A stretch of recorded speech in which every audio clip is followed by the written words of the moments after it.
Hammer restoration. Kedar को सौतेली माँ थी, पर वो उसका अच्छे से ख्याल नहीं रखती थी। उसे हमेशा नीचा दिखाकर बात करती थी। एक दिन वो केदार को भला बुरा कह रही थी कि तभी उसके पिता वहां आते हैं। उनकी बातें सुनकर उनके तो पैरों तले जमीन खिसक जाती है। अरे रमा, मैं ये क्या सुन रहा हूँ? मैंने तुम्हें मेरी बच्चे की माँ बनाकर लाया था, पर तुम तो उसके साथ दुश्मनों के जैसा बर्ताव कर रही हो। बेटा केदार, मुझे माफ कर दो। मेरी वजह से आज तुम्हें इतना सब कुछ सुनना पड़ा। केदार के पिताजी को दिल का दौरा पड़ता है, जिसमें वो गुजर जाते हैं। तब रमा अपने भाई सुंदर को घर में रहने के लिए बुलाती है। सुंदर जायदाद के सारे कागज देखता है और अपनी बहन रमा से कहता है, अरे बहना, तुम्हारे साथ तो बहुत बड़ा धोखा हुआ है। जीजा जी ने अपनी सारी जायदाद केदार के नाम की है। उसके 18 साल के होने तक हम उसकी जायदाद हड़प नहीं सकते। बोलो अब क्या करे? जिस पैसों के लिए तुमने इतना सब कुछ किया, आज कुछ भी नहीं आएगा। वैसे अभी भी वक्त है। मैं उस केदार को अपनी ममता के चक्कर में ऐसे लाती हूँ कि वो सारी जायदाद मेरे नाम कर दे। अब देखो भैया, मेरा माँ का नया नाटक। ये सुनकर रमा कुछ दिनों से केदार के साथ बड़े ही प्यार से बर्ताव करने लगती है। केदार भी सब कुछ भूल जाता है। ऐसे ही कुछ साल बीत जाते हैं। केदार अब 18 साल का हो जाता है। वो अब अपने कारोबार में ध्यान देने लगता है कि तभी एक दिन रमा कहती है, केदार, ये सारी जायदाद तुम्हारी है।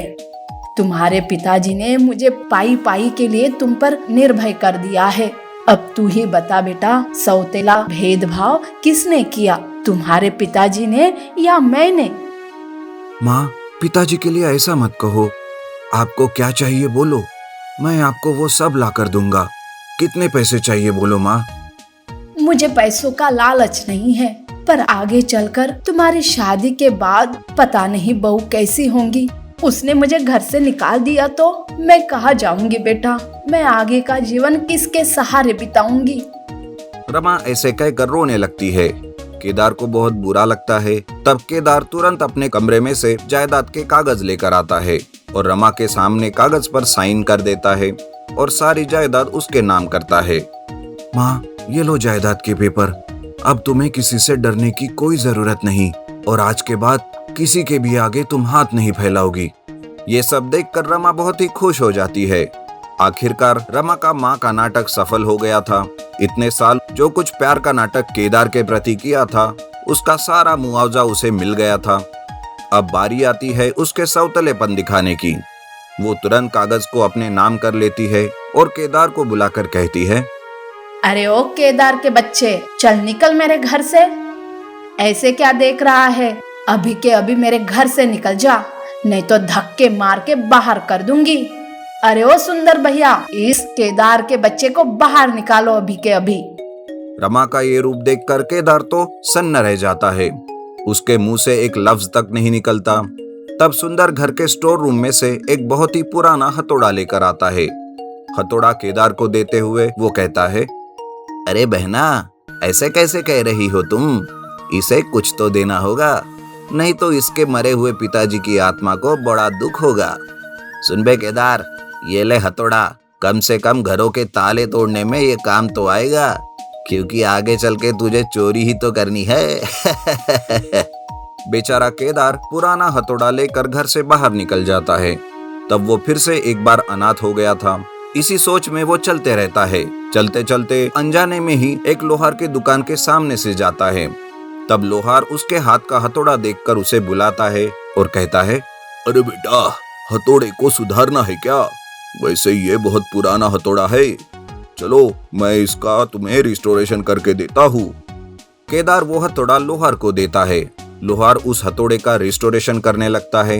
रिस्टोरेशन करते वक्त लोहार उस हथौड़े पर जैसे ही घाव मारता है, उसके ऊपर लगा हुआ जंग निकल जाता है और अंदर से चमक बाहर निकलने लगती है। देखते ही देखते सारे हथौड़े का जंग निकालकर वो हथौड़ा सोने के जैसे चमकने लगता है।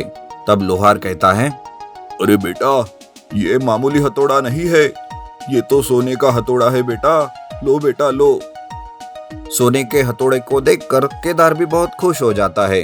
उसे लेकर वो सुनार के पास हथौड़े को बेच देता है और आए हुए पैसों से वो खुद के लिए बड़ा और नया घर खरीदता है और अपना नया कारोबार भी शुरू करता है। इस तरह से केदार की एक राह छूट गई थी तो उसे हथौड़े के रिस्टोरेशन से दूसरी राह मिल गई। Underground magical golden temple. Rampur नाम का एक गांव था। उस गांव में भावना नाम की एक लड़की अपने दादी के साथ रहती थी। उसकी दादी बीमार ही रहती थी। भावना के माँ बाप उसके बचपन में ही गुजर गए थे, लेकिन गांव वाले भावना को ही उसके माँ बाप के मरने का कारण समझते थे। उसे मनहूस समझते थे।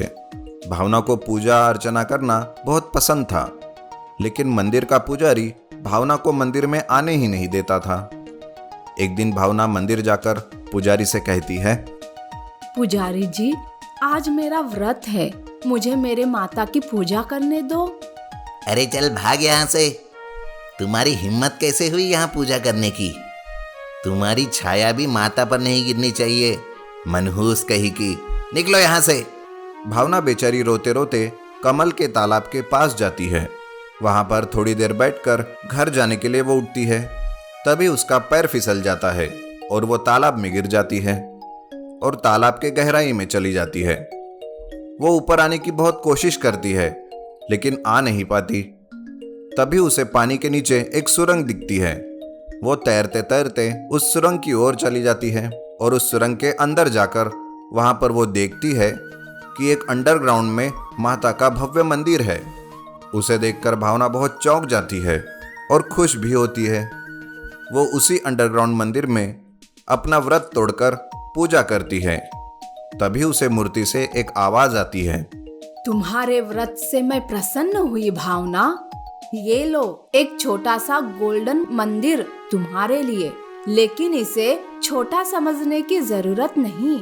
ये एक जादुई गोल्डन मंदिर है, जिससे तुम्हारी सारी मुसीबतें दूर हो जाएगी और तुम्हें गांव के मंदिर जाने की भी जरूरत नहीं पड़ेगी।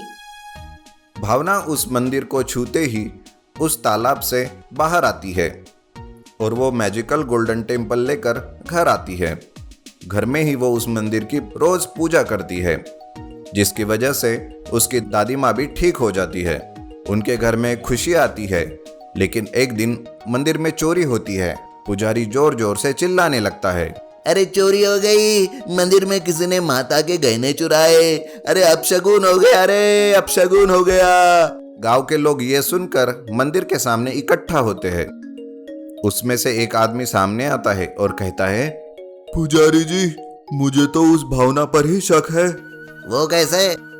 मैंने उसके घर में आज सवेरे ही एक गोल्डन टेम्पल देखा। अच्छा, चलो उसके घर अभी पता कर लेते हैं। पुजारी के साथ गांव के लोग भावना के घर जाते हैं और उसके घर में घुसकर तलाशी करते हैं। पुजारी जैसे ही वो गोल्डन टेम्पल देखता है, उसकी आंखें चौंक जाती है।